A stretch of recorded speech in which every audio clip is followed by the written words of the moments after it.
Being in an era that predated the modern interconnected society that we live in today, a lot of nostalgia is carried inside of many, as the mid-1990s are remembered as a time when the internet was just barely getting its footing into mainstream culture. Personal computers during this era were nothing but an expensive novelty, at least for my family, and the ones that did have one used them primarily for work. In August of 1995, Microsoft would release a revolutionary competitor to the Netscape Navigator, the pre-existing OG of internet browsing, called the Internet Explorer. If you were lucky enough to get your hands on a PC in this era, then, combined with the tools at your disposal in Windows 95, you were able to venture into the vast, wild west of an enigma known as the World Wide Web. In today's culture, things have changed. Social media, discussion boards, and websites in general have all become inherently sterilized, being pushed to the brink of minimalism and moderation. This isn't necessarily a bad thing, but a lot of the magic and charm that existed in the wacky and terribly designed UIs of the past are largely gone, replaced by logos containing simple shapes, any shred of creative color being replaced by white, Microsoft, and all-encompassing oversimplification of pretty much everything. As you've heard in my incessant rambling so far, the era was magical, and a lot of newfound creative mediums were on the rise. While video gaming via a conventional console was the primary method of escaping into a mystic world, the rise of the internet paved the path for a new form of interactive storytelling and interconnected social experiences. And those were a little something we now know as MMOs, or massive multiplayer online video games.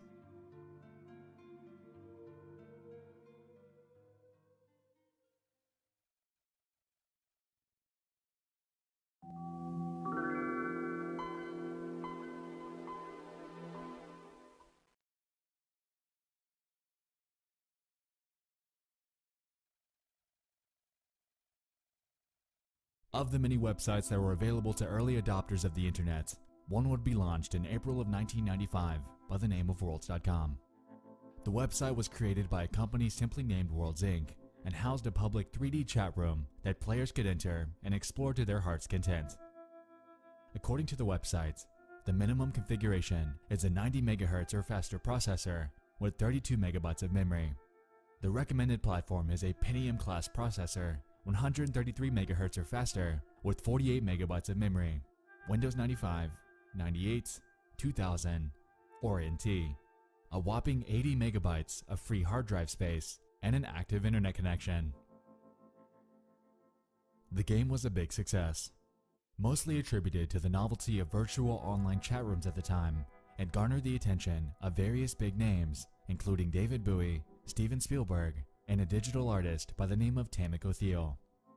The latter two actually teamed up at one point and created an in-game environment called the Starbright World, which was aimed at giving seriously ill children an outlet to interact.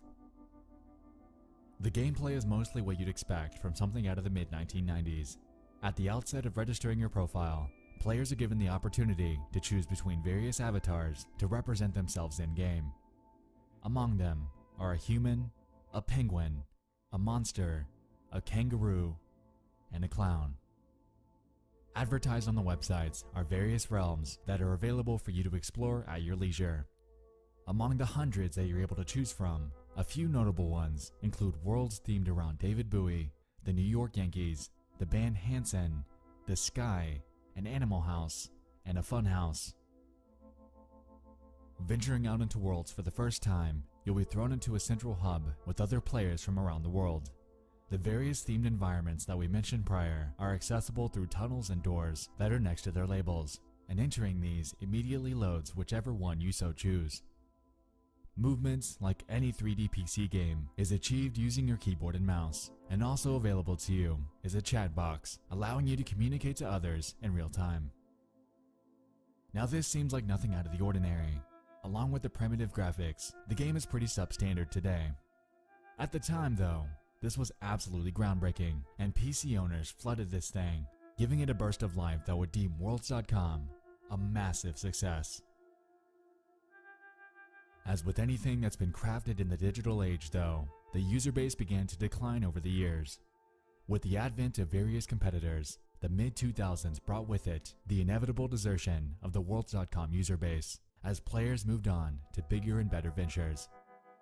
Second Life, RuneScape, Toontown, VMK, MyCoke, and Habbo Hotel were becoming viable alternatives that not only looked better, but gave players more to do with their own distinct charm. You may have noticed that most of the names I just read off are now defunct. The Toontown, VMK, and MyCoke live support plugs were pulled as their developers encountered an existential problem that was prevalent from the start. They couldn't find a way to monetize them. Combined with this, the fact that these games were all run with the help of moderation teams and ongoing servers, it became evident that as long as these virtual worlds were online, whoever it was that was running them was losing money. At this point, you'd expect Worlds Inc. to pull the plug. With a dwindling user base and aging game mechanics, it seemed like this was the only sensible way to go. Either cut your losses or release something new and optimized for the next generation of online gaming. But they didn't. As a matter of fact, Worlds.com is still downloadable and accessible to this day and stands as an uncanny and deserted relic of the past. Rumor has it that the game's creator, Tom Kidron, is simply fronting the server costs himself and running it out of his own home. But that begs the question, why on earth would an individual be fronting the costs to keep a dead video game alive? What part of this abandoned online landscape is so pivotal that it's still in existence over 20 years later?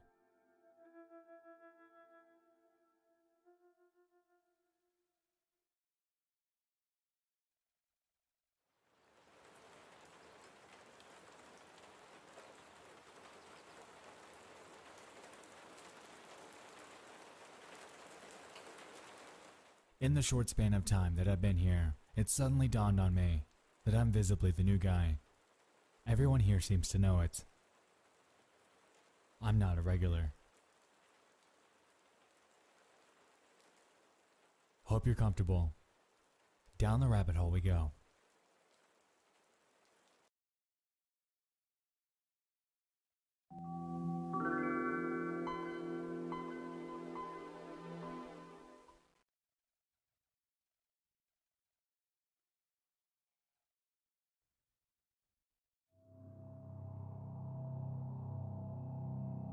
In the early 2010s, rumors began to spread about the game thanks to certain anons from 4chan's VNX boards.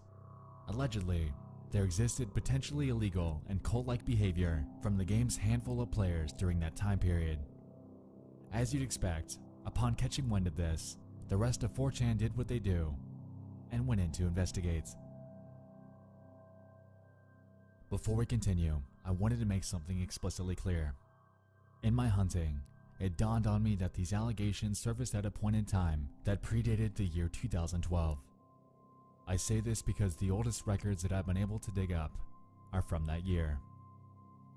Unfortunately, most of the archives, images, and audio files that we're going to get into have been lost to time. However, there are some that allow us to piece together a cohesive storyline as to what actually went on in Worlds.com. So let's talk about the game itself. A major element at the game's core was the ability for users to create and host their own customized universes utilizing a tool known as the World Shaper. Much like Minecraft, if someone chose to do so, they could create their own server, build what they want, and invite certain players through a downloadable file that's accessible through Shaper. Many of these became archived on various websites, and even today, there are download links out there to access certain custom worlds. Effectively, the possibilities were endless, and harnessing the creative freedom that they were given, players were able to create some admittedly impressive worlds.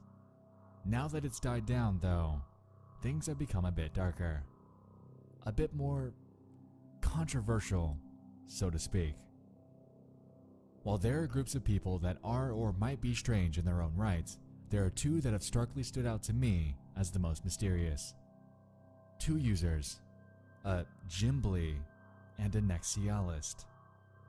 Interestingly, both have crossed paths in the game.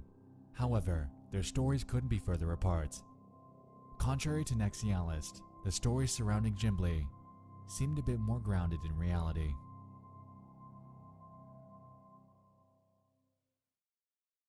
but we'll get to him shortly.